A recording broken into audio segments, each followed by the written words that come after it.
Hi friends, இன்றைக்கி எங்கள் வீட்டில் சூப்பரான காரக்குழம்பு.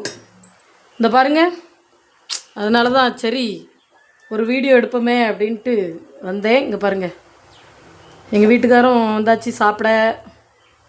காரக்குழம்புல முட்டை போட்டு வச்சுருக்கேன்னா, அதுக்கப்புறம் ரொம்ப பிடிச்ச கருவாடு 1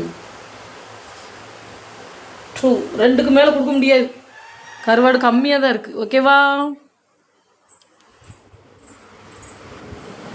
இந்தாங்கங்க, உங்களுக்கு பிடிக்கும்ல கருவாடு, அதனால தான் இன்றைக்கி கருவாடு பொரிச்சிட்டேன். எப்படி இருக்கு சாப்பாடு? பார்க்க அழகாக இருக்கா? சாப்பிட்டு பார்த்துட்டு சொல்லுங்கள். அப்படியா? இல்லையே, சோறு அப்பவுமே வடிச்சிட்டேனே.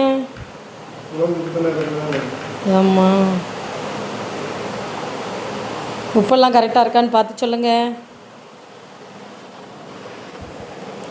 எங்கள் வீட்டில் இந்த காரக்குழம்பு வச்சாலே உள்ள முட்டை போட்டுடணும், இல்லைன்னா என் பிள்ளைகளு சாப்பிடாது. குழம்புல பிள்ளையா நிறைய போட்டேன். சரி, அப்போ உப்பு எடுத்துகிட்டு வரேன். Okay bye. பிடிச்சிருந்தா லைக் பண்ணுங்கள், சேனலை சப்ஸ்கிரைப் பண்ணுங்கள். தேங்க்யூ.